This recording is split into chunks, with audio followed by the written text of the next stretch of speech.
Hey there, I know you're on a journey from grief to growth, just like I am, and you may be looking for tools to help you live a more soul aligned life. Well, head over to my Grief to Growth store. It's your one stop shop for inspiration, for healing, and for transformation.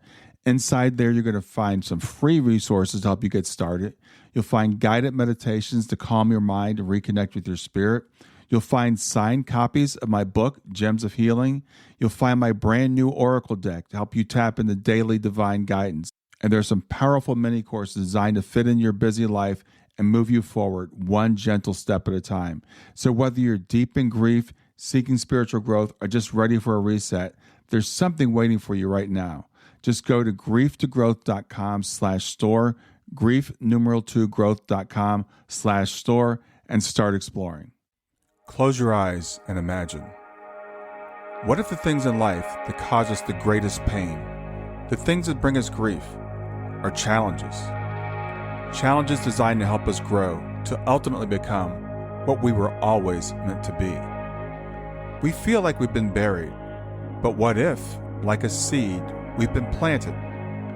And having been planted, we grow to become a mighty tree.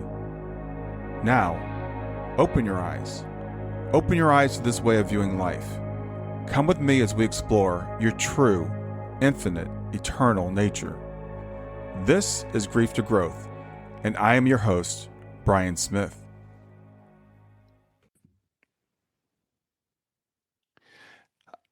Hi there, and welcome to Grief to Growth. I'm your host, Brian Smith, and whether you're tuning in for the very first time or you've been walking this path with me for a while, I want to thank you for being here.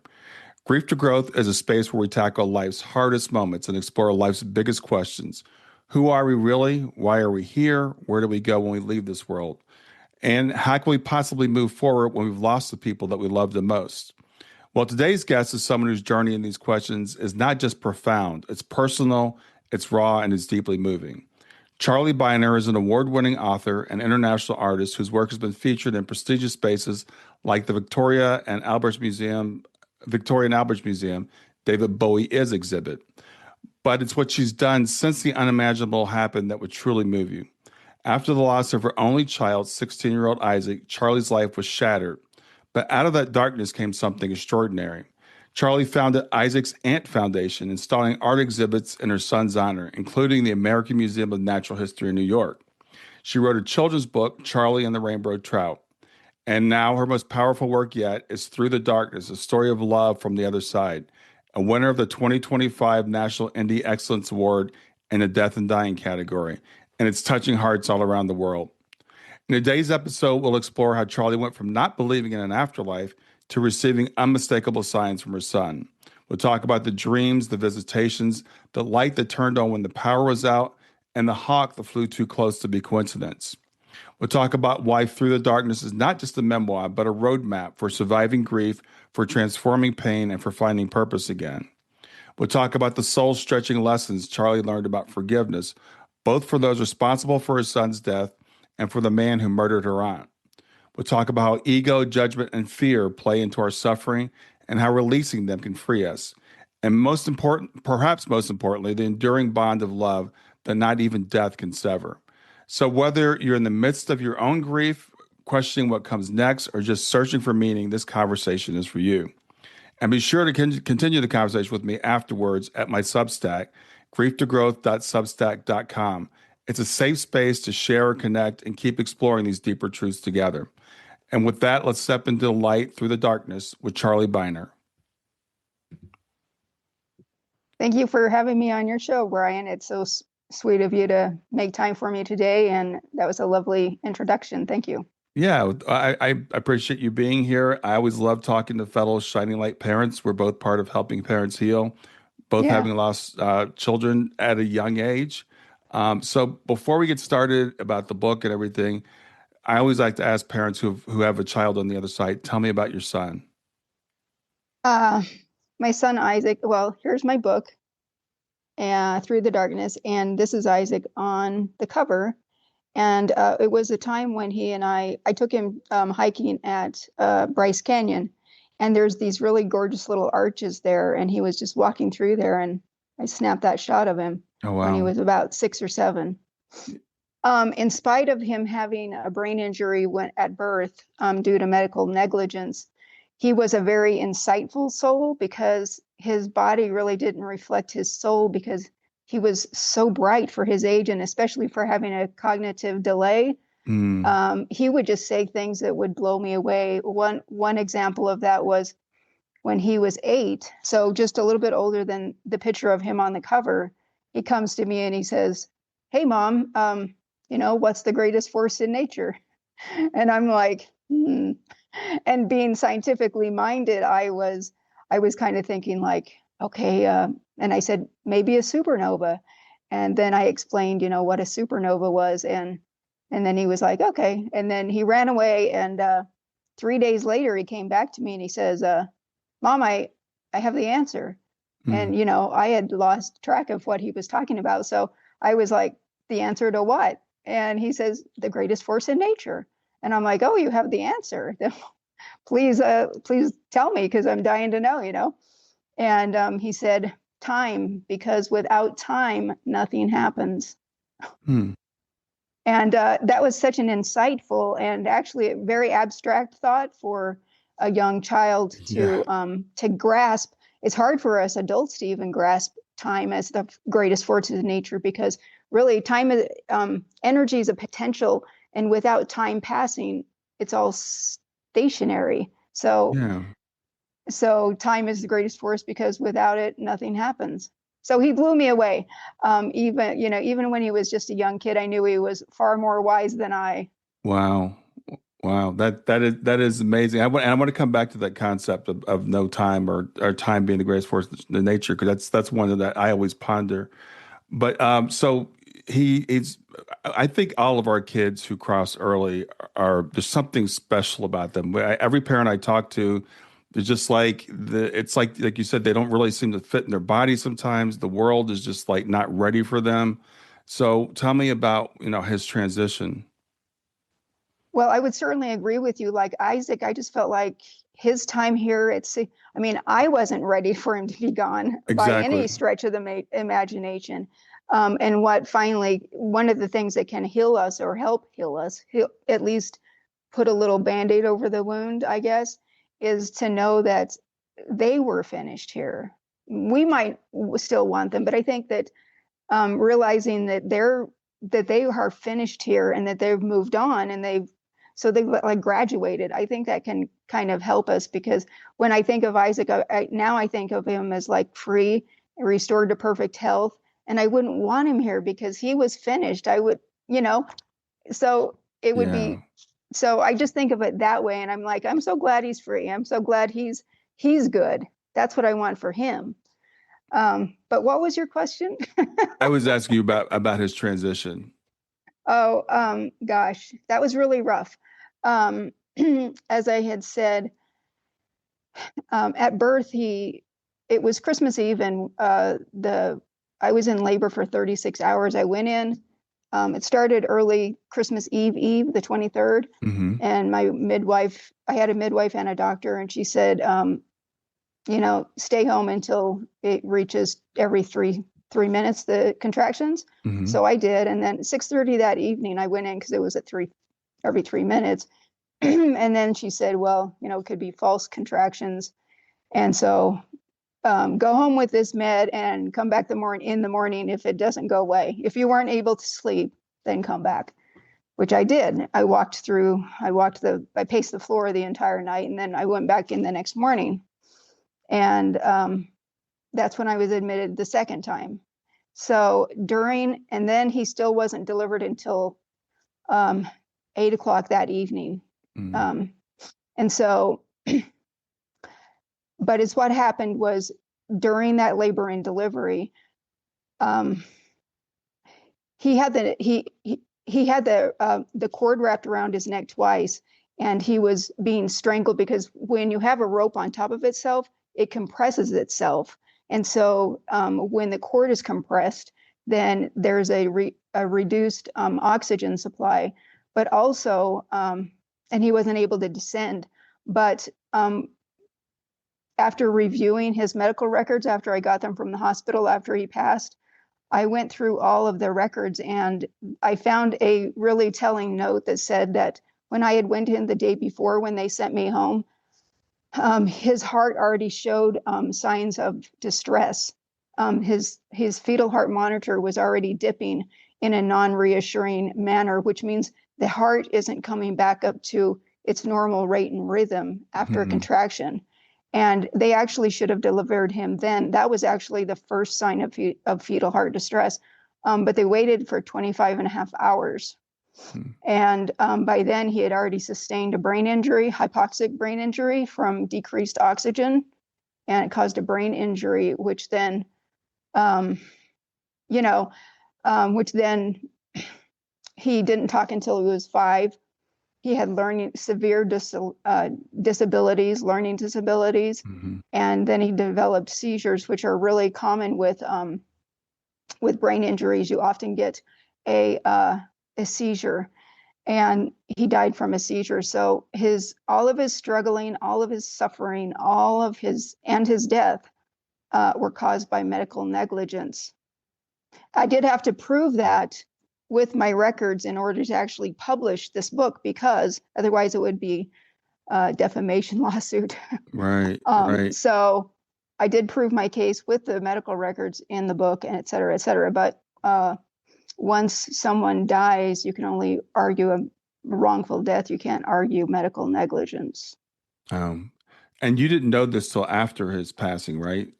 No.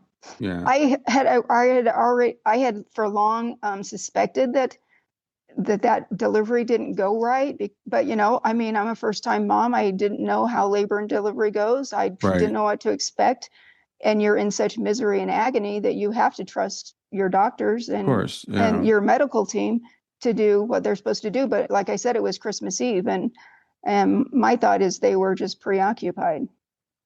Yeah. Well, I can somewhat relate. Our daughter Shayna, my wife was in labor. It wasn't nearly that long. It was induced, and it was I think they induced her like 8 o'clock in the morning. She wasn't born till like 11 o'clock that evening, and we had the heart rate dipping and stuff like that. So I know how stressful that thing is to go through. So when Isaac did pass, you weren't a believer in the afterlife at that point, right? Stay with us. We'll be right back. I'm excited to announce I have a great new resource. It's called GEMS, 4 Steps to Move from Grief to Joy. And what it is, it's 4 things that I've found that I do on a daily basis to help me to navigate my grief. And I'm offering it to you free of charge. It's a free download. Just go to my website, www.grieftogrowth.com/gems, GEMS, and grab it there for free. I hope you enjoy it. No, I was really on the fence. And I think the book that I was kind of thinking this the other day, and I was thought, the main journey of the book and myself through that book was that I did start on the fence about the afterlife. I wasn't sure about it. And then I came to know that it was an absolute certain fact. And the way that journey happens over a course of time is interesting. Yeah. And so my family, the Williams family, which is like 6 generations, which is actually they're mentioned in the book, because when my book, 2/3 of it follows my husband Chris and I as we travel through the course, that journey of right after Isaac dies into where about for 3.5 years. And then my husband got sick 2.5 years after my son passed, and he got sick with cancer, and then he died like 3.5 years afterwards also. Yeah. So, but as the answer to the question is, I was on the fence about the afterlife, and then many things started to happen.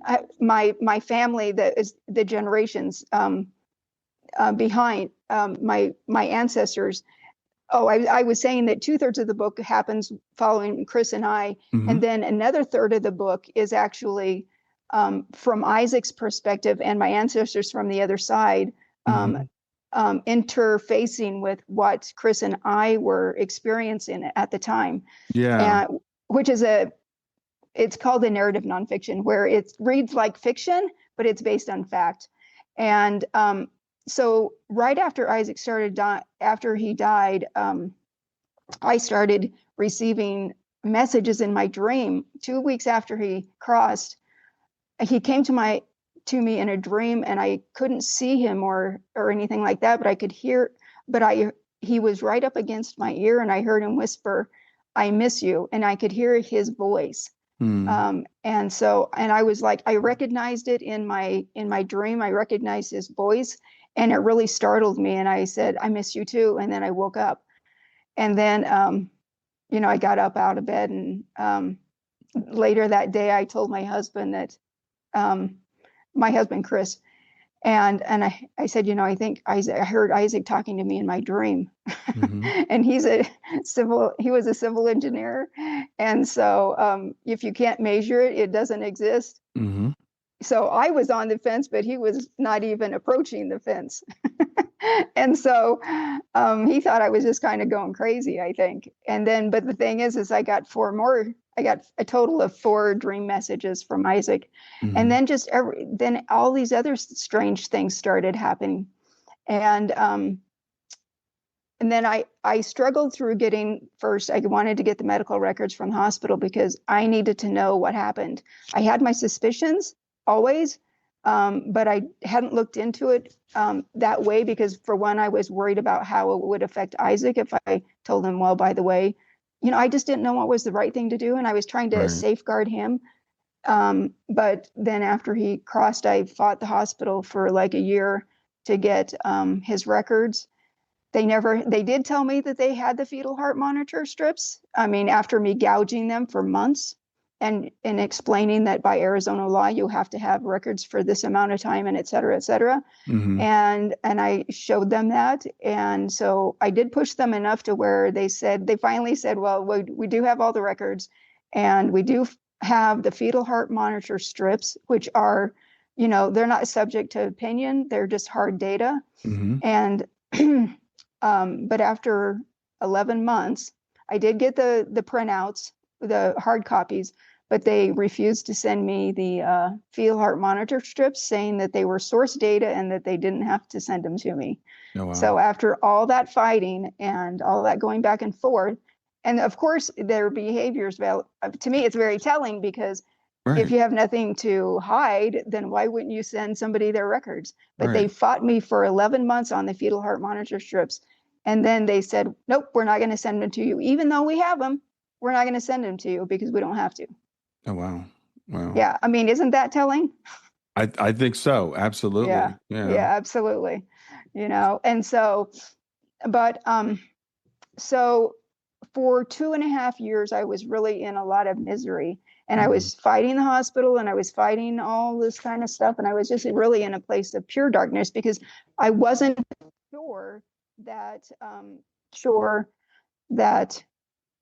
Isaac was alive or not. And that's really the thing that us parents who've lost children is we want to know, are they okay? Am I going to see him again? And, or is death just the end of it? Of course. Yeah. And those are the big questions, right? And so 2.5 years in, by then my husband, Chris, had been diagnosed with cancer, a rare cancer that's you can't win. It's a fatal cancer. And I was still fighting. We were in a very dark place because we had lost Isaac. We found out their records. We found out the information about the hospital. And then my husband was diagnosed with cancer. Yeah, that's a very dark place. I was just really struggling with everything. And 2 or 3 people kept saying, well, why don't you go see it? I had researched all kinds of things like science, all kinds of different kinds of science, quantum mechanics, and this guy named Peter Fenwick, who had studied deathbed scenarios for 40 years from King's College, who's really interesting. He says that the brain is actually a filter, and it filters out the all. And then, so like when you have a near-death experience and you're disconnected from the brain, then you see the all. But then when you're slammed back into your body, then you're back connected to it, that brain, which is a filter. That's what he says. I mean, he's a neuroscientist, so Yeah. but so that's kind of interesting. I had investigated science and religion, but I really just I still was on the fence. I didn't really get those answers that I was looking for, Hmm. And so somebody at work would say, "Why don't you go see a psychic medium?" And I was like, "Well, I just really hadn't thought of that. It just wasn't in my I just hadn't thought that. I just hadn't even considered it really." Hmm. And then my neighbor Nancy, who's my pet sitter, she was like, "Hey Charlie, why don't you go see? I've seen a psychic medium when I was in real trouble, and it really helped me deal with a loss of a friend that I was had lost, and it might help you too." So anyway, like people just kept telling me, "Why don't you go see a?" And so I thought, okay, well maybe the universe is trying to get get a message to me or something. It's like knock, knock, knock. Hmm. So I thought, well, I've investigated everything else. I don't have anything to lose, but so I'm definitely one of those people that will try everything. Hmm. And so I thought, well, I don't know who to go see now because I really want a really reputable psychic medium, because I don't want to go down a rabbit hole. And there's a lot of mediums, but they have varying skills. And so in order to do yourself a huge favor, go see a really good psychic medium. Yeah.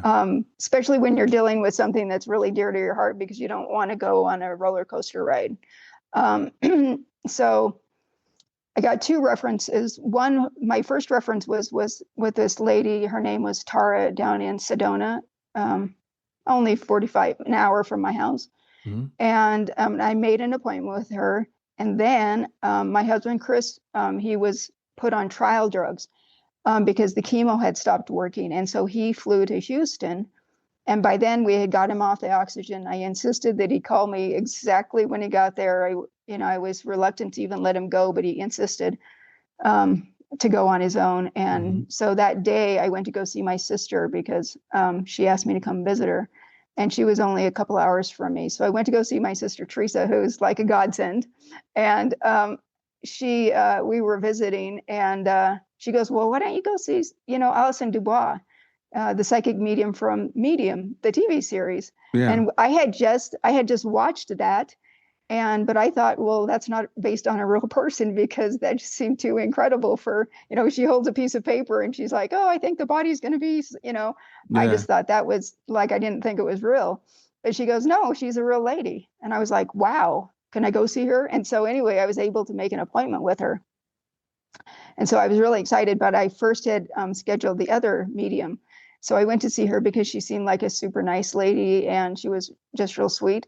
And I Hmm. went and saw her. And the thing that was really complimentary between the two mediums were Tara was very kind of big picture oriented, where it was like the challenges that we face in life are kind of designed to for life lessons, things that we need to learn and experience, Hmm. and that everything is as it should be, which was a really hard thing for me to even wrap my head around, because Right. my husband is really sick, dying of cancer, and my son, who is my only child, whom I had absolutely adored, um, you know, Right. so that concept to me was, I, I had struggled with that for a bit, Hmm. and sorry, and but she was a super sweet lady, and gosh, I'm sorry, I got something in my throat. It's okay. Anyway, so I went to see Tara, and it was a really good reading. One of the things that I loved about her reading was uh, she had me do this meditation where you lay on your bed after it's all quiet and everybody's gone to sleep and everything like that, and you're in a quiet place by yourself. And that's what I did. And then you count backwards in your mind about all the things that you did in the day, just to get rid of out of your mind the day's noise, basically. So Okay.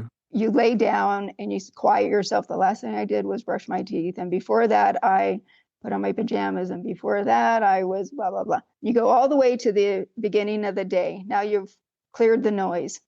And then you imagine yourself in a garden, and the garden is of your choice. And since Isaac's favorite thing was Japanese, everything Japanese, so my garden was obviously a Japanese garden and with bonsai trees and, the rock gardens and all that kind of thing. And I looked and I'm walking through the garden. And one of the key things about the garden is it needs a bridge, because the bridge represents where you can meet that person on the other side. And so I see the little bridge, and it's over a koi pond, obviously. Mhm. And there's a little person standing on it. And I was like, oh my gosh, maybe that's Isaac. And so like I run over to the bridge, and when I step on it, he faces me, and I see him, and I just run to him and I grab him. I'm like, Isaac. And it was him. And I said, Isaac, you've got to help me. I need to get a message. I need a signal or a sign from you that that you're okay, that it's just going to be a matter of time before I see you. Can you just let me know if you're okay or something? Please send me a sign, something that I will know that's you.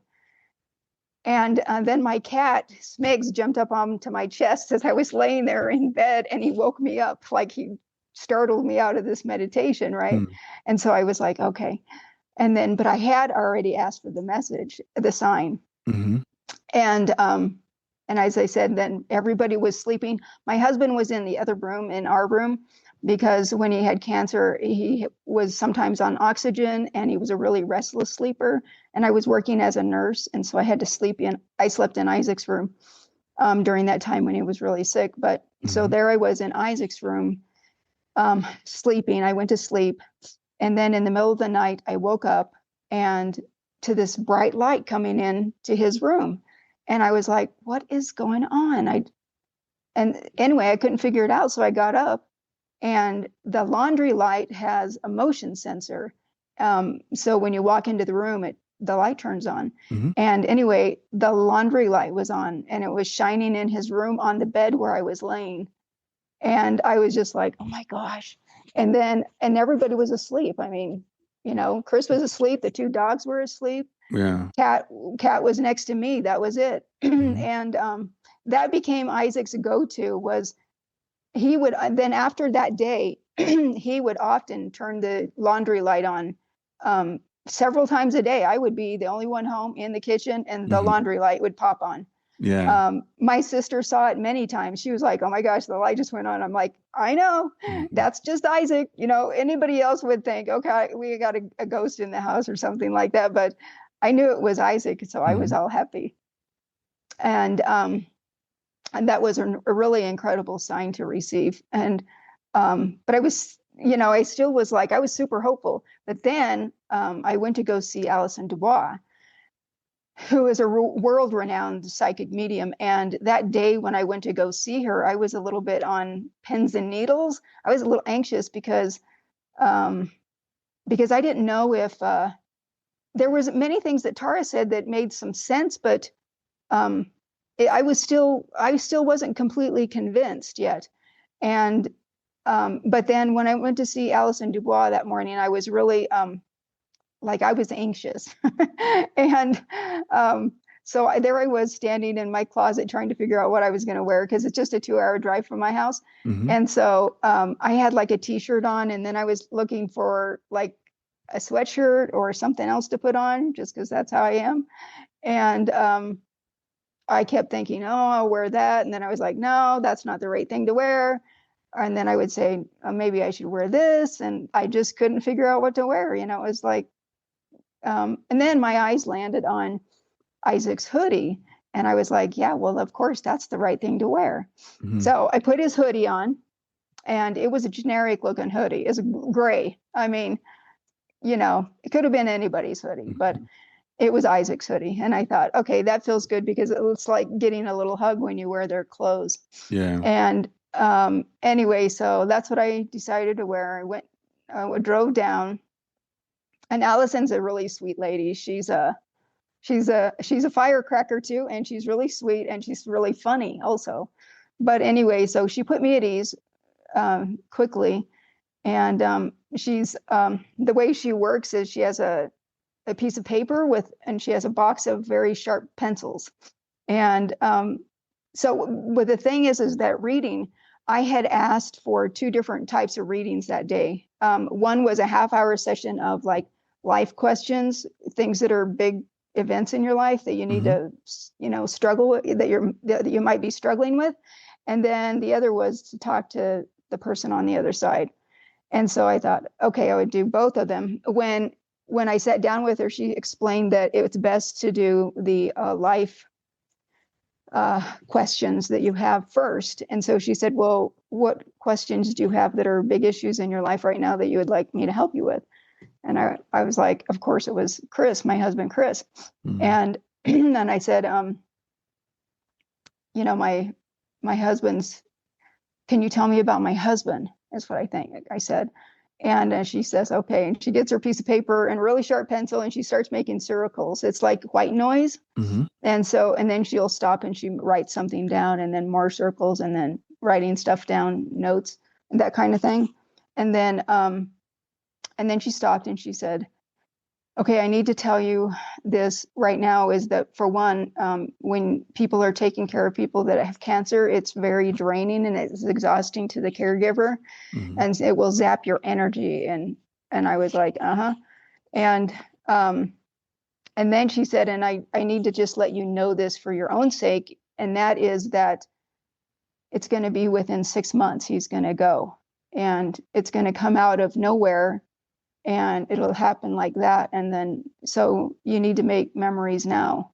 Oh, wow. And at the time, my husband was on the trial drugs and he was doing pretty good. And he was out skiing or like biking that day. So I was like, I didn't know how much stock to put in what she was saying. Right. So I just kind of took it in and then kind of chewed on it a little bit, And so she said, do you have any other questions about Chris? And I said, no, I think that's it, so we covered him and I was trying to just deal with what she had explained to me. Right.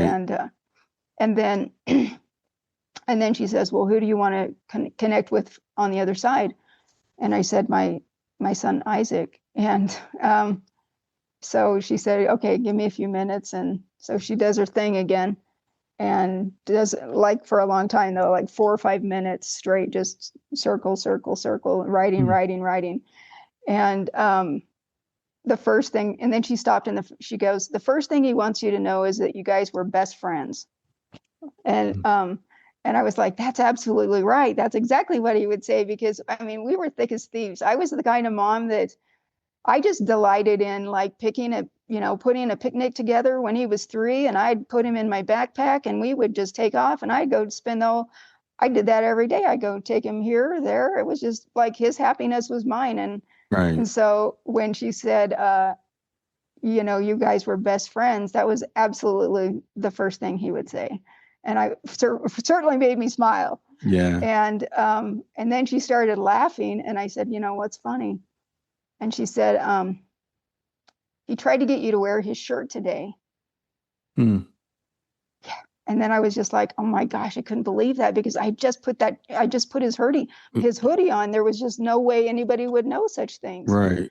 And then she kept saying one thing after the other, like I have matching tattoos. She goes, there's matching tattoos. I don't know what that means. And then I was like, oh, I rolled up my sleeves and it says wow. Forever Isaac. They're his little handprints when he was 3 months old. And it was just one thing after the other. She told me that there was only Isaac knew. And one thing that was incredibly powerful that medium told me was, at the time of Isaac's death, that day I had sensed there was something wrong.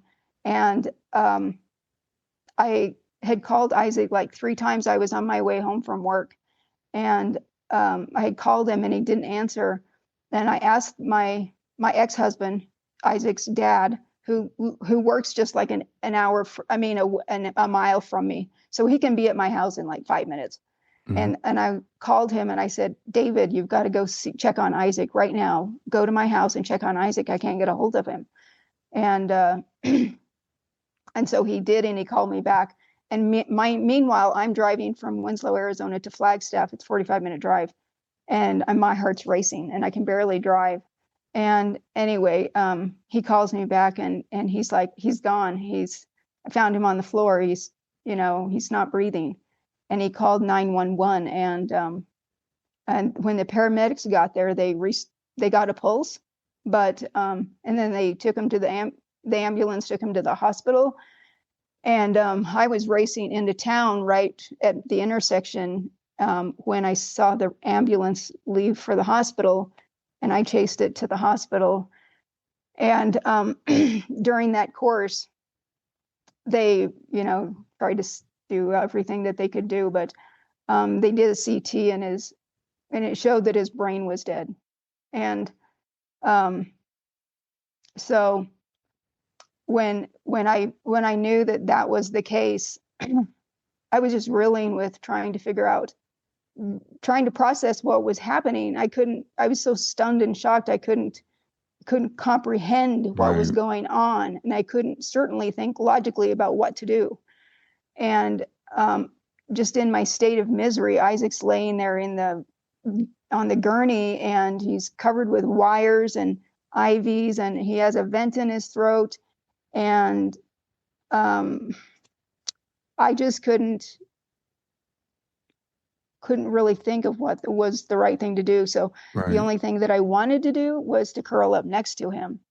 And so that's what I did. I got in bed and laid next to him with all the IVs all over the place and vent tubes and all that. Yeah. And I laid next to him, and then about an hour later, I looked up at David and I said, are you okay if I just let Isaac go? I don't want him in this state. This is not a good place for him. He needs to go. And David said, yeah. And so I got up and I went to talk to the doctor, and, a couple minutes later, he was pronounced dead.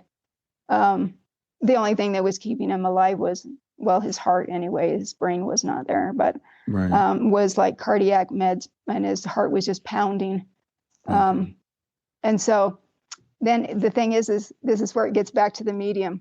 So when I talked to her, she said, the thing that when Isaac was in the place of in between, he wasn't really quite dead, and he wasn't really, he was in that in between place. Mm-hmm. He said that the thing that he really remembered that made his heart feel good was, he said he could feel your heart beating next to him. Mm-hmm. That he could feel that heartbeat. And so how would you just ever know anything like that? That's just illogical. The only person that would know that is Isaac. Yeah. So I walked out of Allison DuBois' meeting knowing that Isaac was alive and well, and I would see him again, and that he would come and get me. She told me such lovely things about Isaac. She said, well, first of all, he's genuinely a very bright white light, like what people call an angel, and that he's watching over you, and he will always be there. And he's really quite capable of helping you with anything that you need. Just ask him. And that just gave my heart such hope. And it just turned my world from black to very bright again, because at least then I knew Isaac was good. Yeah. And that I would see him again. Yeah. Which is what we all long for when we lose a child, that we want to know, are they okay? Because their well-being is our number one. And then two, we want to know if we get to see them again. Yeah, absolutely. Yeah. Those are the two questions. So, yeah, exactly. Charlie, you mentioned earlier that you heard about this concept that everything is okay, everything will be okay, everything always has been okay. And someone had a near-death experience. Heidi Craig told me that. She's like, that was one thing she picked up on the other side. How do you reconcile that, though, with a wrongful death, situation? Because a lot of times people, reconciling those two things is difficult. They're holding someone accountable here, and the anger that you must have felt.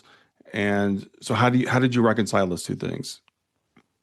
Well, okay, there's two examples that I cover that topic in the book, and one had to do with Isaac, and that was the wrongful death thing. And then the other one, and because honestly, if you're going to argue like forgiveness and judgment and ego and all those things, you might as well have some great big topics.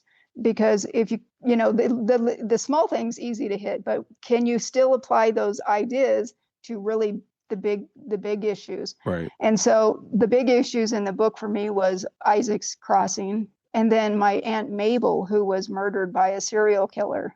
Mm. So how do you forgive a serial killer, and how do you forgive somebody that killed your only child Right. out of careless hands? And the way that I tackled both of those were slightly different. I mean, they're a little bit the same, but they're slightly different. But basically, I think empathy, or taking perspective of that person, is key. For Isaac, I know that to err is human. That's what they say, right? To err is human. Mm-hmm. And we've all made mistakes. And lots of times, if we want to have our mistakes be forgiven, then we also have to be able to forgive other people for mistakes, right? Even though there's some mistakes that are kind of mild or small. Right. And then some mistakes are, well, they're deadly. Right. Exactly. And so it is, the concept is good, and I like the concept because, but it's also knowing something and digesting it and being okay with it are two different things, right? They are. Yes. And so I'm still working on that a little bit, but for the most part, I'm good, because also I think that we don't have to be judge and jury here, because as you've probably, seen on like lots of people who have had near-death experiences and stuff like that, they often report life reviews. Mm-hmm. And so even if they're not held accountable here, they will on their crossing. And so I don't feel like I need to hold them accountable anymore, that it will be done for them. And so I don't have to have that burden of a judge and jury, and I just can let my heart, because when you hold on to hate, it erodes your soul from the inside out. Right. Holding on to hate is devastating for your own health. And so if you can let it go and process it, one, I know that we've all made errors. Two, that people that are irresponsible will be held accountable for their actions, and that I can let it go. And that's how I dealt with the Isaac. Now, my Aunt Mabel's situation was a bit different, because she was murdered when she was pretty young, and she had 6 little kids, and the serial killer my Aunt Mabel was his first victim. He got 8 years, and then he got out. 8 years for like, he drug her from her house. I can't even say it on an interview, what he did to her. Yeah. She was so, he had tied her to the train tracks and let her, and then she died. Anyway, it was a very brutal murder. Yeah. And anyway, so how do you go about forgiving something like that, right? That seems like for most people just an unforgivable act. Right. But then if you the way I approach it, I can't say how others should do anything, because each of our journeys is unique. But the way I handled that idea was to take that perspective again. And if you understand psychopaths or serial killers, they have psychopathic brains, and their impulse control is very down. They have no empathy. They've done PET scans on serial killers, psychopaths, and the empathy zone of the brain is black. It's not firing. So you cannot care if it doesn't work. It's a brain injury that causes, from when children are small, and they're either like physically abused or sexually abused, or held in a closet, or pure neglect is also a huge issue with children as they're growing up. But it causes brain problems that you can't fix. And once the empathy zone turns off, it can't turn on.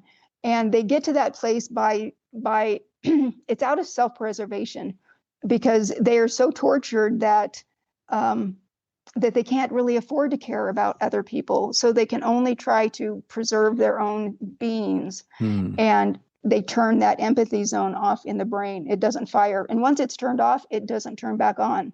Wow. Once you can't care, it will never work. It's gone forever. Yeah. And so that's why you get a lot of serial killers or narcissistic people that can't care, and or they're all about their own indulgence. And that's where he was coming from. He was coming from a very injured person. And so Right. you like, instead of looking at him only as a monster, you look at a small child that grew up in such an unfortunate situation that it made them into a psychopath. Yeah. And, and so if I can see them as a once innocent child, then I can be empathetic towards that person and forgive him on that. But you still hold them accountable for their actions. So it's like separating the criminal from the crime. You hold them accountable for the crime, but you can forgive the criminal. Yeah. Yeah. Thank you. That was really well put. And I think it's really, you said a lot of really good things in there. One is forgiveness is for ourselves, because carrying that hatred around is eating us up from the inside. The other thing is that, it comes from a place of being able to put yourself in that other person's position.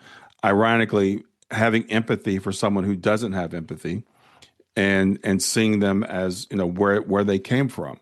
So those are some clues that people can take, because most of us have things we're holding on to. We always feel like we're justified, but I've spoken to so many people who have lost someone, wrongful death or murder, sexually abused, and they can even forgive that. So the way I look at it, if they can forgive that, then I can forgive somebody who said something, something nasty to me one day.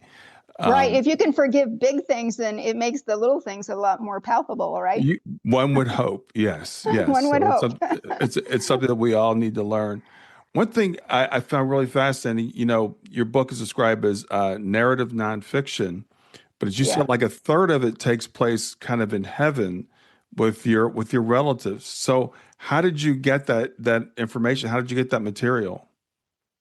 Okay, so a narrative nonfiction is the parts that are factually based is that everything that happened in the book that follows present day time with tracking my husband Okay. Chris and Uh-huh. me, that's all factual. And I Okay. state in the very beginning that but I wanted, because that my book involves my son who's crossed over, Mm-hmm. that I'm providing a space to see how that might be and how it would Ah, interact with what was going on in my real life. okay. But based on things that I knew about Isaac and my family, the Williams family on the other Uh-huh. side, most of them are Right. over there now. Yeah. So even though that I made up the other side, and it's just called the other side in the book, because to me, it doesn't really matter what you call it, heaven, or, there's different religions that all have different names Right. for heaven or the other side. And I Right. think it's a little bit more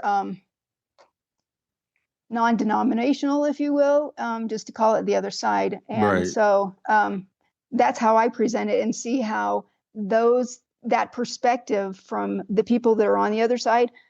I was trying to give perspective how they might see what was going on in Chris and I's life, and how they Okay. intersected with our world. Yeah. Okay. Thanks for explaining that, because that was very interesting. I was reading the book, and it helps to carry the story forward, and it is interesting to think about, like, how they perceive things, how they communicate, because we know they communicate with us. We, like you said, through dreams and through signs and synchronicities, et cetera. But yeah, that does add a level of depth to the story, is getting that other side. Yeah, and here's like one of the key things that an example of why that was so important is because in my life, I was thinking, like, as I was reviewing, it's like chapter 14, I'm reviewing Isaac's medical records, and it just really sends me into a spiral, because I feel so guilty that I wasn't there to save him from a seizure, Mm. and that I should just kill myself, just suffocate the way he died, because that's what Hmm. I deserved. And Yeah. so I was going through all the guilt and shame that we, toss onto ourselves. Right. And then so I'm creating all this misery and pain for myself, and really having a difficult time with it. And then Isaac's perspective, and few chapters later, from Isaac's perspective, he says he states, and then I got this information from the readings, and this is why I based it. This is why I developed it the way I did, or told it the way I did, was because it was via some of the things that I learned from those readings. Right. And so, but from Isaac's perspective, from Isaac's perspective, he was like, I could have, one of my exit times could have been when I was 14, when I started having seizures, but I tried to stay around as long as I could for my mom's sake, because I couldn't do that to her. But then by the time I was 16, I ran out of borrowed time, and my time was up. And so I didn't want to die in her arms. I needed to die in the middle of the day when she wasn't there, so she wouldn't save me, because I needed to go. And so see how the different perspectives switch things up. It makes all the difference. And the perspective makes all the difference. It's all about perspective. And I thank you for bringing that up, because so many people, again, I think especially parents, but also spouses, etc., we blame ourselves for our loved ones crossing. I should have done better, when I went into the hospital. I should have insisted that on a C-section, or I should have, found this medication, or I should have been there. All these things we tell ourselves from our human perspective, which is our ego talking and our wanting to have a sense of control. Whereas from the other side, everything I've ever heard, anybody that's ever come through a medium is like, I don't blame you. This was my time. And it's not a punishment to die. It's the other thing. It's really important for us to understand that dying is not punishment. So when our children leave at 15 or 16, it's not because, their time has been cut short or anything. That's the fullness of their life here, but their life continues. And that's right. One of the great things about your book is like, because a lot of times we can't imagine like what the other side is like. We just think they're gone into the ether, and even if we believe that we survive death, we survive bodily death, a lot of times we don't have a really good picture of it. I remember talking to someone once about their lifelong devout Christian about heaven, and they're like, well, it's streets of gold and rivers of milk and honey. And they're like, I don't like gold, and I don't like milk, and I don't like honey, so I don't want to go there. And I'm like, well, go ahead. So Allison DuBois, her idea about heaven is that the person on the other side, they get to make up their own heaven. It is their heaven. Right. So whatever their heaven might be is up to them. Yeah. So if your heaven is like going onto the beach or whatever, things that we can't imagine, but it's up to that individual what their version of heaven is. Right. It's their version, not us. Right. But as you were saying, so all those perspectives, and then when you know that the child crossed at their right time, at their correct time, even if it's 15 or 16, even though it was under very difficult things, but that it is, all things are as they should be. It really does come down to that, because it was Isaac's right time to go. Was it going to be hurtful to me? Was it going to be painful to me? Yes, but this is about Isaac, not about me. Yeah. It's about him being ready to go. Very important. Very, very important, because as parents, a lot of times we feel like, and I don't mean this in a negative way, but like we own our children, like they belong to us.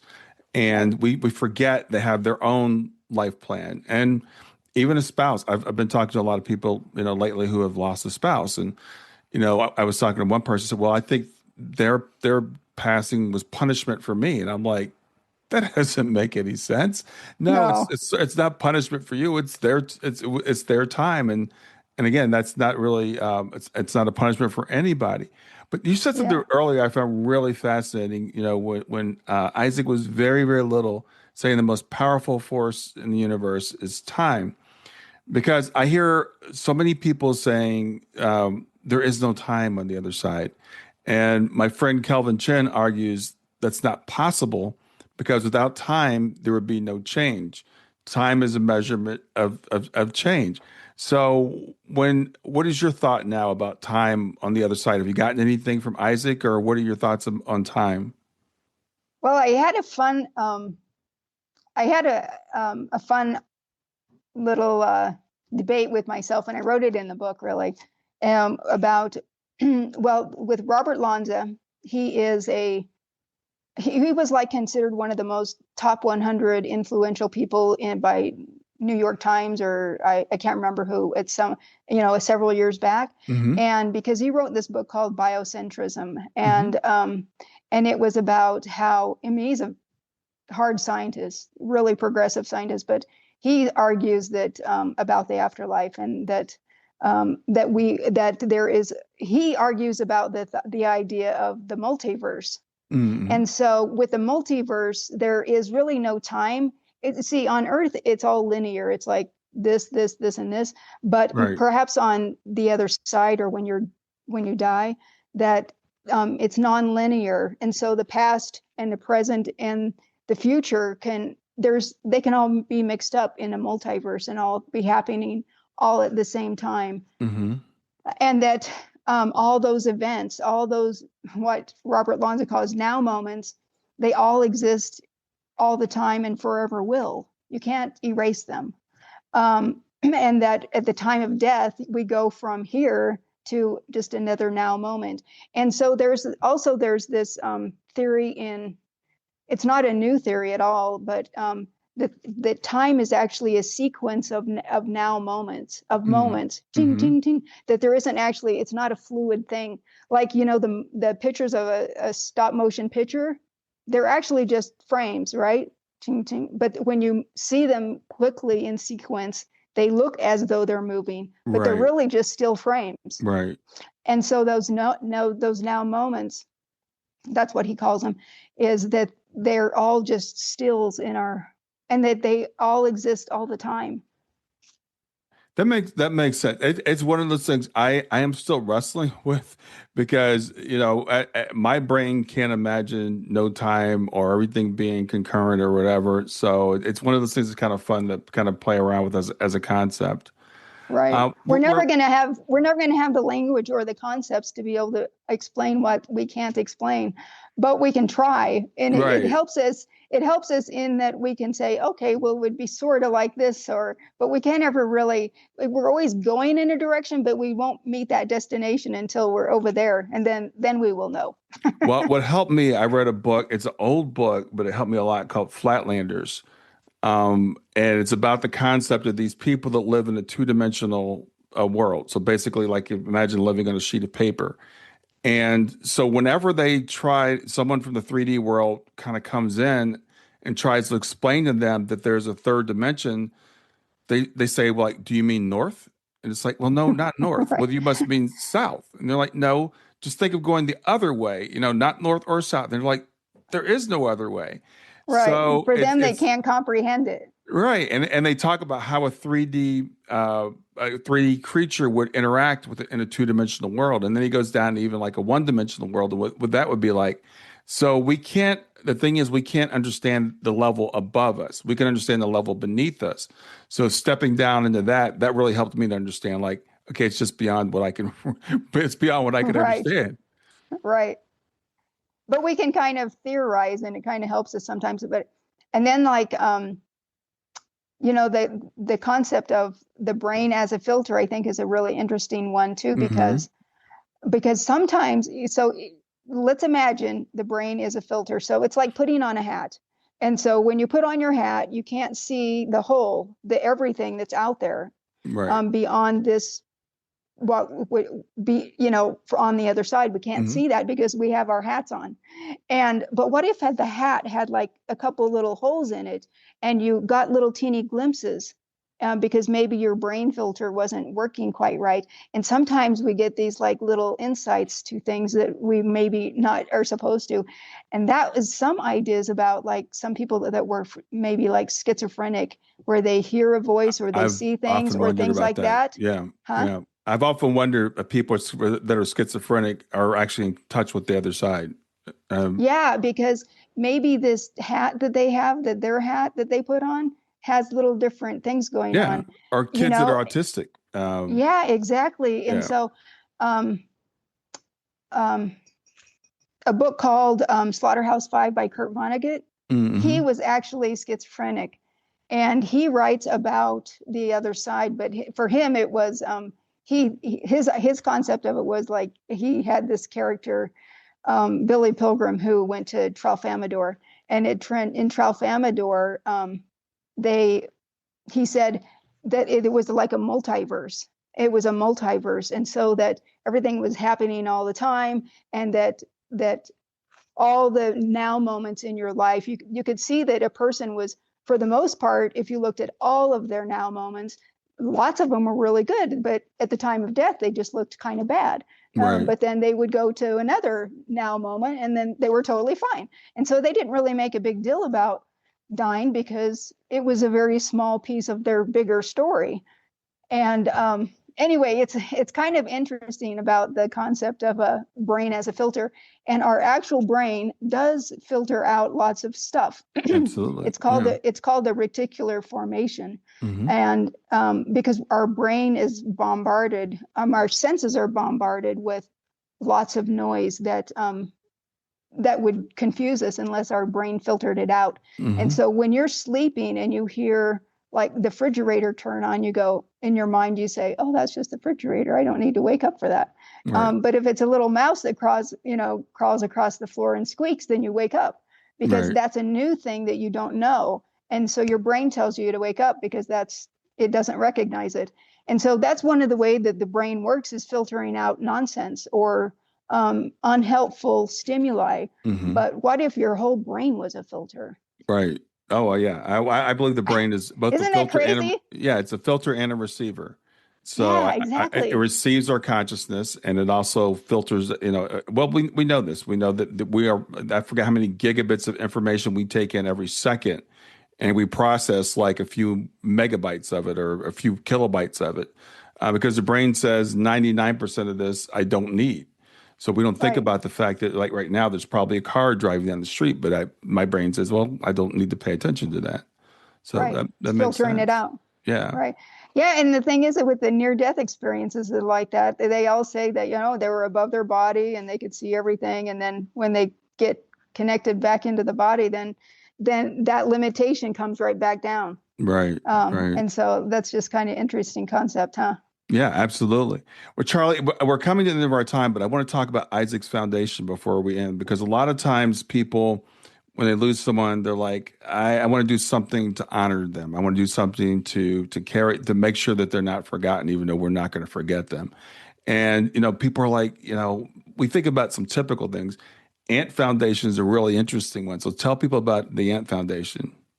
Well, Isaac, when he crossed and I was trying to figure out what to do to honor him, my sister Teresa said, why don't you do something with the ants? Because it was a routine thing for me to come home and Isaac would tell Chris and I, some amazing fact about ants, like a queen ant can live to 28 and 3/4 of a year. That's the oldest recorded ant. And or that they're a super organism. There's no one ant in charge. That they use math to navigate the desert. Hmm. I mean, the more you learn, the more amazing they really are. And so I thought, okay, well, I guess, yeah, I took Teresa's advice, and my husband and I we collected some honeypot ants from the desert near here, and we grew the colonies, and then started installing them at museums and insectariums across the nation. And I don't know how I pulled it off. I'm sure it was Isaac's help. Was that now one of my colonies that's 8 years old this summer is installed at the American Museum of Natural History in New York City Oh, next wow. to Central Park, which is, a world premiere museum. And I don't know how that all came to be. I was a complete rookie. I'm not an entomologist. I was just a mom caring about her son. But on my website, you can learn a lot about Isaac's Ant Foundation. There Hmm. is an Isaac's Ant Foundation website, but then there's also my website under charliebynar.com. And it has resources for bereaved parents, for different ways to honor loved ones, and also resource pages for those if they are curious about different research about the afterlife, whether it's scientific or all the different various things that I had come across, and I thought that would be helpful. Yeah. But one thing that would help parents, that helped me, is that when we're grieving and we get stuck in our mind and it's just over and over, and this is to do something constructive with our hands, because when it makes a good way, a constructive way for us to process grief if we can work in their name, so that we don't do things that we don't fall prey to, make poor decisions. It's better to do something constructive. Yeah. And so I found that a very constructive way for me to work through that grief. Yeah, I love that. I think we're all at heart creators, and people might say, "Well, I'm not artistic, or I don't play music," but we all have this thing about creating, developing something. And I think we're just because we come from a creator, so finding something that we can create, even if it's an ant foundation, is a very constructive way to channel the energy that we're getting from grief, and to carry on the legacy of our loved ones. So I appreciate you sharing that. And I want to tell people, the book is not just a typical memoir, which memoirs are, to me, are so fascinating. But I love the way you weave in the narrative fiction along with that, and take us along in your journey, and offer us some really practical advice. We find ourselves in this situation. It's not just, I always look at it like we can learn from our own stories, or we can learn from other people's stories. And one of the great things about human beings is we can learn from other people's stories. And you put a lot of wisdom into this book that people can take away. Well, thank you so much. That's very kind of you. I wrote it. One of the main reasons was to help other parents, or grieving people that were grieving the loss of loved ones, but especially parents having lost a child. I just knew how dark and painful that journey is, and so I wanted to help others. Mm-hmm. And when I went and saw Allison DuBois, she said, you and Isaac could write a book together. And at the time when she said that, I was like, what? Isaac's on the other side. Right, but anyway, 4 years later, here's the book. And she said that he was kind of like a counselor's soul, that he would help others if he was here. And that since he wasn't here to do it, she said that I would do it for him. Yeah. And exactly. So, it's kind of like just heeding the call, I guess. So I didn't know I had a book in me. Yeah, I think a lot of us don't until it comes out. Well, Charlie, to remind people, the name of the book is Out of the Darkness. Nope, it's I'm sorry, I got it wrong. Through the Darkness. There we go. A story of love from the other side. Yeah. And right now you can read it for free if you want at booksirens.com. Oh, okay. It's a way for me to get reviews on Amazon, which is nice because it helps people. But then it allows readers to read it for free. Or, of course, you can read it. You can get it on paperback on Amazon or other retailers. It's also available as an ebook and Audible. Okay, awesome. And Charlie, also remind people of your website. It's charliebynar.com, CharlieBynar.com. All right, Charlie, thanks so much for being here today. Thanks for introducing us to Isaac and the rest of your family, and have a great afternoon. Thank you so much. And just remember, our time on earth is just one little page in a never-ending story. Absolutely. Great way to end. Thanks, Charlie. Thank you so much.